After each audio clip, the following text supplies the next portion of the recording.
40번.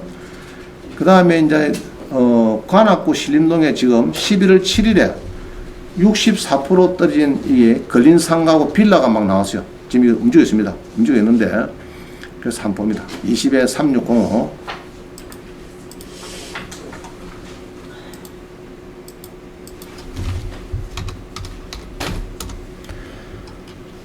자, 봅니다. 근데 뭐 걸린 상가가 쭉 몇 개가 있고요. 있고, 그 다음 다세대 빌라가 걸린 상가가 지금 보니까 1번, 2번, 3번, 4번까지가 상가가 4개고, 다세대 빌라가 쭉 있습니다. 쭉 있어요. 이래갖고 이제 요거를 2번까지 보니까 다세대 빌라가 뭐 22개인가? 뭐 하여튼 그렇게 해서 지금 상가가 6개네요. 이렇게 해서 이제 투자가 됐어요. 내가 보니까. 그래서 이제 빌라 봅시다. 자, 빌라를 보면 이래. 관악구 신림동에 다세대 빌라인데 전용이 7평이다. 7평이고 요것들이 이제 한 20개 가까이 있습니다. 이게 쭉 3차가 돼가 64%죠. 자, 이렇게 보니까 뭐 위치는 괜찮은 것 같아요. 위치는 좋은데, 자, 이렇게 해서 지금 쭉 있습니다. 있는데 여기 위치를 보니까 위치가, 자, 우리 신림역 아시죠? 신림역에서 몇 메다 떨어졌느냐 보니까, 자, 여기서 그러면 뭐 100m 이내, 그죠? 그게 월세를 뭐 한 100만원 정도 받을 수 있다는 이런 물건입니다. 지금 말하면 나오는데, 문제는 쭉 이렇게 보면은, 자, 세입자가 있네. 2억 5천. 그럼 은행보다 늦으면 빠른 거예요. 빠르네. 그죠? 이게 이제 2억 5천 받아갈지 안 받을지는 좀 희미한 양이고, 자, 그러면은 얘로 10분 한번 보죠. 임차인은 없는 거. 이건 3천만이에요. 요거는 이제 1월 28일에, 자, 이렇습니다. 신협에서 갖고 있던 채권을 삼성 골드 대부 주식회사에서 건전함을 산 겁니다. 이게 그냥 MPL이에요. 사가지고 자기들이 갖고 있다가 경매를 넣습니다. 넣는 거 보니까 원금이 42억 큰 거 보니까 아마 이 신협에서 아마 원금은 줬을 거고, 여기서 조금 경매비용, 가질금 들어간 거하고 한 4억 정도 줄 거다. 내 느낌에. 한 4억 정도 줬는데, 이게 지금 설정이 돼가 있죠. 그래서 이제 이렇게 낙찰이 일이 돼야 저거 한 10억을 먹는데, 이게 자꾸 떨어져갖고 요 금액 이하로 되면은 어찌 됩니까? MPL 투자해가지고 망한 거죠. 손해한 거죠. 안 그래요? 그런 겁니다. 자, 그래서 이제 이 3차에서 팔려야, 내가 볼 때는 이놈이 여기서 64% 팔려야 저가 되는데, 안 팔리면은 예로 4차, 5차 가서 팔린다 하면은 지금 이제 큰일입니다. 그럼 투자자들은 이제 골치 아픈 거예요. 그래서 이제 이게 이제 물건이 들어있는데, 요거를 제가 분석을 해보니까 여기가 서울의 큰 대부 MPL 업체입니다. MPL 법인인데 이제 법인에서 이제 머리가 아파요. 자, 그래서 여기 보면은 이렇게 해서 막 있습니다. 유치권 신고 들어왔다, 뭐 6억 9천, 5억 쭉 해갖고 유치권 부존재 확인 소송해서 뭐 어쩌고 이렇게 복잡해요. 복잡해서 유치권 포기를 또 한 사람도 있고, 뭐 철거되고 포기 제출됐으니까 요거 보고 좀 낙찰 받으세요, 이런 이야기입니다. 자, 한번 보세요. 서울 가합 판결 유치권 부존재 확인 확인하고, 이거 뭡니까 이게? 자, 이런 겁니다. MPL 학원에서, 자, 수강생들 돈을 좀 투자해 보세요. 물건이 좋습니다. 100m 이내고 여색 보이고 좋으니까 하자 했는데, 결론은 투자해갖고 돈을 버려야 되겠죠. 아까 뭐 44억 샀다. 그럼 54억 정도 배당이 돼가지고 10억이 남았습니다. 그래가지고 수강생들이 그러면 뭐 1억, 2억 투자한 사람들이 한 뭐 30%, 40% 이렇게 받아가면 되는데, 자, 44억 주고 샀는데 나한테 배당 본 게 34억이더라. 그럴 수도 있잖아요, 지금 낙찰가가. 그죠? 자, 그럴 때 제가 이제 이겼다는 얘기죠. 이렇게 해서 우리가 해가지고 이기고 이렇게 했는데, 자, 시공권 뭐 포기각서가 있습니다 해서 이제 강남 학원에서 다 자료를 있습니다. 이렇게 해서 유치권이 존재 안 한다 이래갖고 막 쭉 있어요. 내가 쭉 보니까 그러고 이제 부동산 점유권 금지 가처분 있고, 그 다음에 가처분 집행조서. 자, 이런 거를 보면은, 이런 낙찰 받을 마음이 생기면 안 됩니까? 좀 뭔가 복잡하죠? 이게 좀 안 좋은 겁니다. 이 투자할 때. 물론, 자기들은 이제, 유치권이 막 다 소멸했다 그거 아무 문제 없다 판결인데, 물론 다 따져봐야 되겠지만은, 제가 대학 보니까 거의 유치권은 별 문제 없는 것 같아. 없는데, 이게 이제, 아직까지 한두 명은 소송이 아주 기록된 사람이 있더라고요. 있는데, 큰 대세는 지나겠지만은, 투자를 할 때는 일이 복잡한 게 있으면은, 항상 그렇거든요. 유치권을 여기 건전하게 샀다. 사면은 결국 금연이 없고 낙찰자를 생각해야 되거든. 낙찰자가 아까 우리가 44억 주고 샀는데 54억에 낙찰이 돼야 10억을 버는 거고 34억에 낙찰가가 다 합치니까 되다 보면 10억을 까무는 겁니다. 그러면 돈을 투자해가지고 까물 수 있고 벌 수 있는 것이 NPL이다. 그래서 NPL은 우리 양도소득세에는 개념이 없어요. 사실은 큰 개념은 없고 막 벌고 까먹고 채권 쪽이니까 이제 그렇게 해석하시면 되겠는데 일단은 큰 문제는 없다고 보이는데 이게 복잡하니까 낙찰 받기가 참 쉽지 않다. 그죠? 하시면 하는데 요번에 아마 3차에서는 조금 팔려야 될 거로 보여집니다. 왜냐 그러면은 이 채권자 입장도 있으니까. 그죠? 있으니까. 그럼 물어보니까 월세 한 100만 원 받고 괜찮대. 그래서 내가 반박했죠. 그건 좋은데 이 평수가 8평 것도 나는 힘들다. 15평 가도 좋겠는데, 8평도 잘 나간대. 역세권 있다 해가지고, 영역비서 가지고 잘 나간대. 혹시 한 100만 원 정도 받을 수 있겠네. 낙찰 받아도 됩니다. 그거 저한테 얘기를 하더라고요. 그래서 여러분들 검토해 보세요. 보시고. 자, 넘어갑니다. 그래서 제가 자료를 쭉 해놨습니다. 그죠? 이런 자료를 쭉 찾아보니까, 유치권은 거의 해결이 된 것 같는데, 그래서 이게 복잡하다, 이게. 복잡하니까, 일반인들이 보면은, 복잡하니까, 아이고, 머리 아프다. 지나가려 한다고. 그래서 이제 이런 거 투자하기가 참 조심해야 됩니다. 그래서 유치권에 이제 여러분들이 너무, 심창도 좋은데, 공부를 좀 많이 해가지고 접근해요. 유치권은, 투자는요, NPL 투자는 유치권을, 경매를, 기본을 어느 정도 고수 좀 돼야 됩니다. 조금 중고수는 들어가야 되지. 경매 경자도 모르면서 NPL 투자 배우고 NPL 사갖고 사락한다고 덜렁 사고 하는 거는 조금 어렵다. 물론 그런 건 있겠죠. 아파트 공장, 간단한 거. 이런 거는 조금만 배우고 하면 됩니다. 되는데, 이런 것들은 이제 아주 정말 전문가들끼리 이제 모여야 되는데, 수익 내기가 참 만만치 않다. 만만치 않다. 그래갖고 이제 만약에, 물어봅니다. 수강생이 아까 44억에서 주고 사갖고 54억을 배당을 받았어. 10억 남겼어. 나눠줬어. 그럼 기분 좋죠? 자, 34억 낙찰돼서 다 배당을 받아본 게 15억 모자랐어. 미안합니다. 이번에 투자가 이래갖고 조금 경기도 안 좋고 해갖고 이래서 좀 10억이 손해가 갔는데 이해를 하였어. 그럼 여러분들은 예스를 하고 알겠습니다. 각하하고 갑니까 어쩝니까? 하여튼 꽃도 잔다, 꽃들이. 그죠? 무슨 꽃들 잡아도 물론 이제 투명이 나오긴 나오죠. 답은 나오는데, 이제 그럴 수가 있다. 그래서 투자를 너무, 외부에 의존해서 투자는 안 좋고, 자기 능력에 맞게 하나 정도 이렇게 사시는 게 좋다. 오히려 배워가지고, 이게 좋은 거지.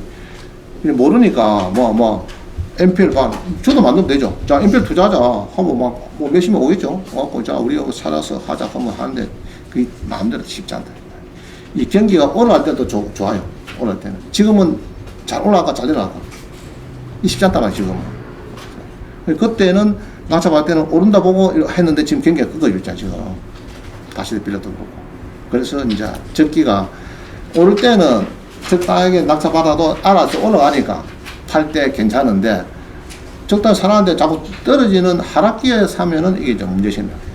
그런 거를 조금 조심해야 되겠다. 하여튼 이번에 낙찰은 될 것 같습니다. 될 것 같고, 유치권은 거의 해결이 된 것 같는데, 검토하실 분 한번 해보시도록. 자, 그 다음에 41번. 유치권 해서 조폭들 신고했다가 10년 선고받고 이런 게 많습니다. 유치권에 가짜 유치권 신고해가지고 조폭들이 10년 선고받고 또 소송 사기죄, 경매방해죄 이렇게 해서 많이 붙잡혀갑니다. 자, 42번 입회보증금 반환 채권. 우리 자, 이게 우리 풀만 호텔이죠. 풀만 호텔. 풀만 호텔에 12에 1642죠. 이건 풀만 호텔 아시죠? 어딘고?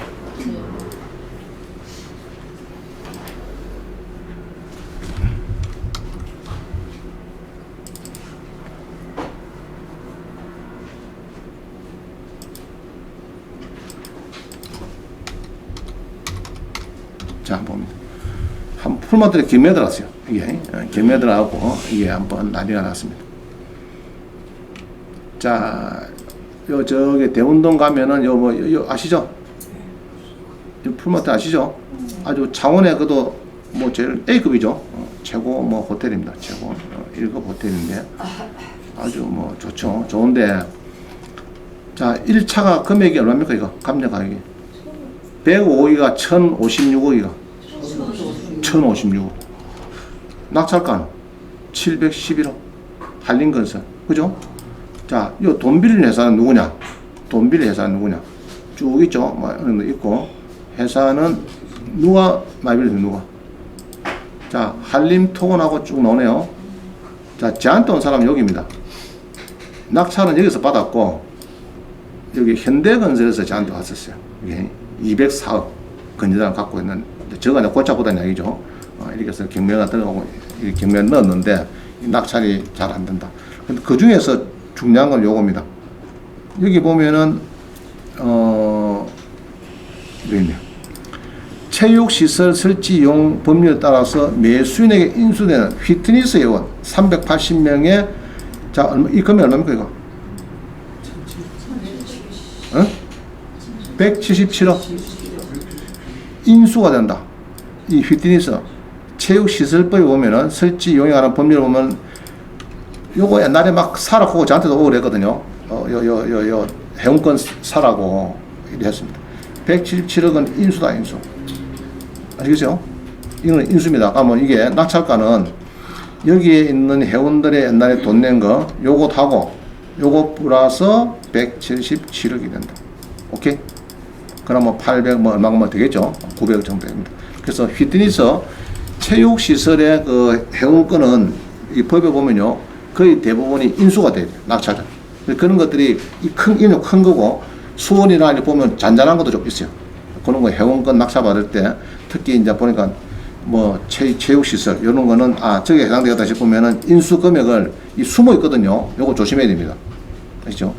이게 보통 뭐, 여러분 헬스장 거죠. 뭐 월세 안 내고 이런 거죠. 연회비. 안 그러면 뭐 아예 1,000만 원, 2,000만 원, 5,000만 원 내고 성금 내고 하는 게 있습니다. 이게 인수가 되는 거예요. 낙찰자는 잘 모르죠. 그게 뭐 몇 억 되는지, 그죠? 10억 되는지 5억 되는지 모릅니다. 소유자는 진 알지. 임대인은 잘 압니다. 그런 거를 잘 보고 낙찰을 받아야 된다. 이거는 체육시설법에 성계하도록 이런 조항이 있습니다. 27조에 그런 조항이 있으니까 조심해야 된다. 자, 그 다음에 공장 봅니다. 43번. 공장 낙찰이 됐는데 유치권 신고가 들어오더라. 자, 이렇습니다. 공장에 낙찰이 됐어요. 8명이 들어왔어요. 불허가 됐어요. 2010에 7호 실상.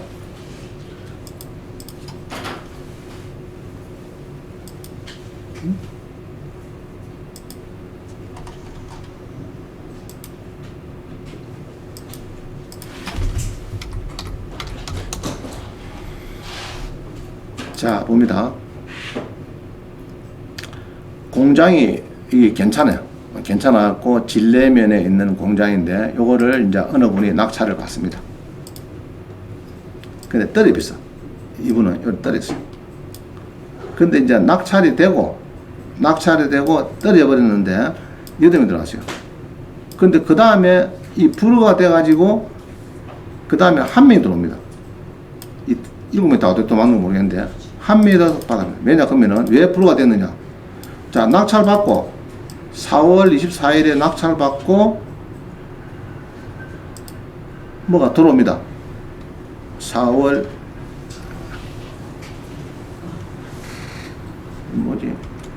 낙찰은 됐죠. 몇 년도고? 2012년 4월 24일 낙찰 받고 2012년 4월 24일 여기 있네. 이틀 뒤에 유치권이 들어와요. 유치권이 들어옵니다. 그러면 어떻게 된다고요? 매각 불허가를 해준다. 아까 뭐 그게 나왔었어요. 낙찰 받았는데 유치권 신고 들어옵니다. 그러면 이제 낙찰자 입장에서는 좀 문제 생긴 거 아니면 지금 그죠? 어떤 숨은 권리가 튀어나오고 있으니까 그러면 신고를 하고 그러면 1등인 사람이 보통은 하루 이틀 뒤에 연락합니다. 서류를 복사해 가요. 이 서류를 복사하고 뭐랍니까? 매각 불허가 신청서를 제출하니까 또 10% 돌려줍니다. 자, 이게 정상적인 거래냐? 자, 이런 얘기입니다. 공장을 내가 받았어요. 내가 받았는데 잔금을 넣기 힘들겠어. 다 감아보니까 뭐 일이 비틀렸어. 아까 높게 낙찰 받았다는데 여러 가지 이유로. 자, 그럴 때 유치권이 신고를 하면은 아까 우리 보니까 구간별로 막 써놨어요. 불허가를 해라 하고 10% 내주라. 다시 세매각을 해라. 유치권 들어왔다 하고 신고를 하고 매각무효세 기재를 하고 해라. 이런 이야기입니다. 자, 그러면은 여기서 이 사람이 7천만 원 들어갔는데 불허가 되면은 그냥 잔금을 치는데 돈이 없어요. 돈은 7천만 원 들어가 비싸. 그러면 이제 법무법인이나 이사한테 전화해가지고 물어보니까 낙찰을 축하합니다. 뭐 경매를 취하시키고 짜고 하면은 내한테 연락하면은 경매기를 연결해주고 짜고 하는 그런 게 우편 많이 날라와요. 서울, 특히 서울에 있는 법무인데서. 그럼 그거 전화해보면은, 10% 저거 반 준다고요? 아까 얘기했죠? 그럴 때, 이제 가짜 유치권이 들어옵니다.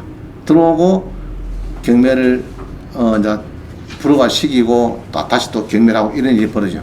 자, 그래서, 그럴 때 나쁜데 많이 악용되는 것 같고요. 그 다음에, 그게 아까 유치권 신고한 사람은, 그런 데 이제 덜러리 쓴 겁니다.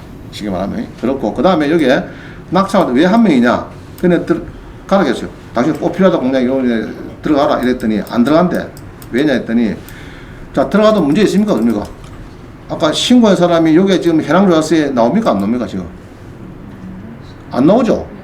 안 나온 사람이 이제 덜렁 신고가 들어오면은, 그거는 백날 밖에서 유치권 신고해봤자 그건 필요 없습니다. 들어가라니까, 아이고, 우리 마누라가 안 되겠다. 유치권 샀고 소송 걸리나 시끄럽다, 여보야. 들어가지 말 건데. 그게 다 빠지고 이제 한 명만 딱 들어가. 7명은 다 좋다고 하다가 유치권 이야기 나오니까 어마어마 다 들어갑니다. 법리를 모르니까. 그죠? 아까 해랑조합서에는 있을 리가 없죠. 양훈씨가. 없는데, 지금 안 열리는데. 그래서 유치권은 너무 겁낼 건 아니다.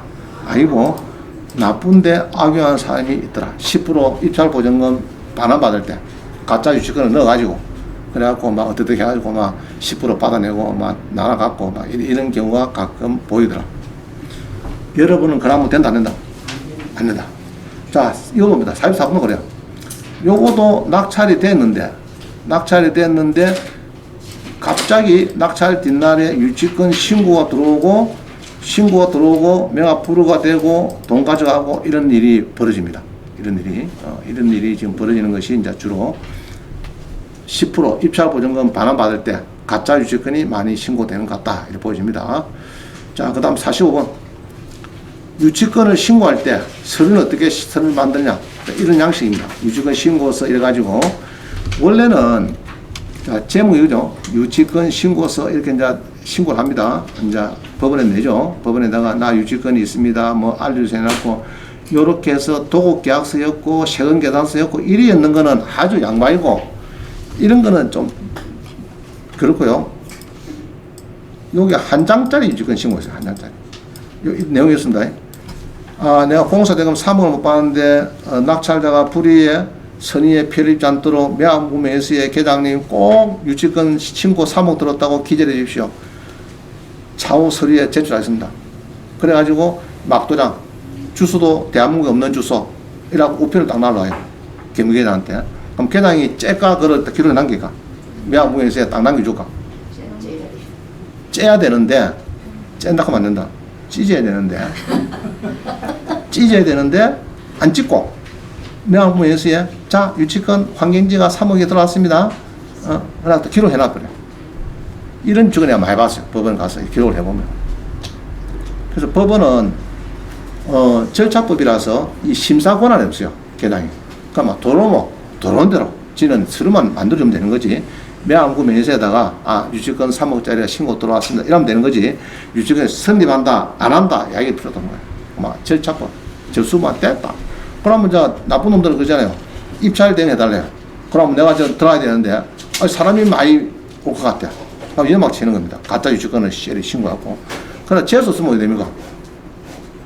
재수 쓰면 안 되니까 주소도 이상한 주소, 이름도 대한민국에 없는 주소, 성도 이상한 성을 넣고 이름도 이상한 걸 넣고 도장은 5,000원짜리 막장 찍어가지고 우편으로 등기부로 딱 보내비고 뭐 일반 우편 보내고 자우님 그래가지고 이 신고를 많이 하고 있어요.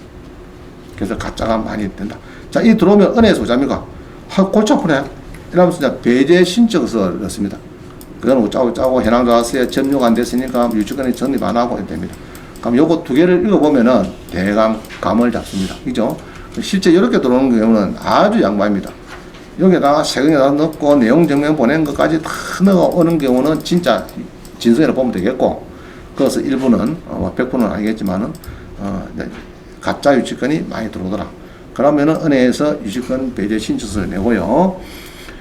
그래서 특히 유동화회사 이런 데서 유치권 배제 신청서 내고 이렇게 해서 많이 지금 하고 있습니다. 배제 신청서 내가지고 이제 요거를 보면 되는데, 유동화회사에 전화해 보면요 보통 잘 알려줍니다. 패스까지 넣어다가 패스 넣어줍니다. 왜냐 하면은 유동화회사는 이제 지 실질 딸이거든. 높게 낙찰이 딱 돼야 되는데 저는 살 것 같아. 그 유치권 되면 안 들어. 그러면 자 신고서 배신서서 다 넣어줄 테니까 잘 검토하셔갖고 법률 전문가하고 변호사하고 다 모아서 하든지 자부정한 검토해서 입찰해 주십시오. 그렇게 보통 오픈합니다. 저도 예신 갈고 있을 때 유치권 신고 딱 들어오면요 저는 오픈 다 해줍니다. 전화 오면은 예신 갈고 있을 때 무조건 패스 넣어줍니다. 우리 배신청 들어간 것까지 다 넣어줍니다. 자 보시고 검토하고 입찰하시라고. 안 그러면 낙찰가 팍 떨어지거든요. 그래서 이제 보통 잘 협조를 하고 있습니다. 이런데 대신 MC 인데 유동회사죠. 이런 직원들 믿고 서류를 받으면 됩니다. 자, 사입실원 이런 것들을 이제 보고 싶다 하면은 지금 47번에 있는 거는 유치권 배제 의견서 이런 게 다 있습니다. 그래서 집에 한번 보시면 됩니다. 여러분들이 보세요. 끝이네. 너무 서운하니까 19의 15867이라고 봅니다. 19의 15867.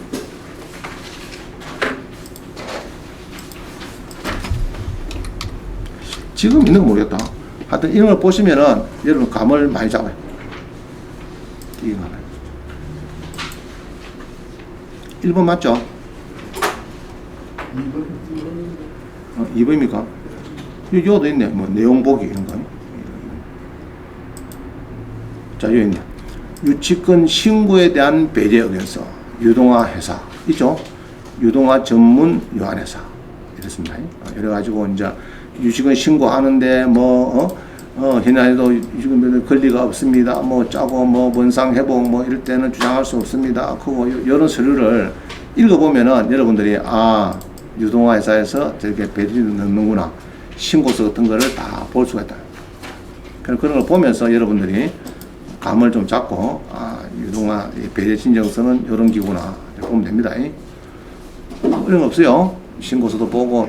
그러면 중 신고 들어오면은 특히 이제 이 유동화에서 갖고 있는 거는 자료를 거의 오픈합니다. 신고서는 요렇고 그 다음에 배신수리 이렇게 냈습니다. 그 읽어보시고 우리가 이게 합당하다 하면은 들어오세요. 그 다음에 이제 무상거주 각서를 냈습니다. 이런 것도 다 오픈해 주는 거예요. 법원도 내지만은 빨리 넘겨서 받으라고. 그런 걸 여러분들 감을 잡고 하시면 됩니다. 여기 있죠. 관련 제보 해갖고 이런 걸 보고 여러분들이 접근하면은 더 좋다. 여기 떴네. 그죠? 아까 그거다죠. 유치권 신고에 대한 배제에서 이런 걸 보시면 더 좋다. 보시고 이제 저하고 또 잘 모르면 저한테 연락해서 또 오늘 하면 되겠습니다.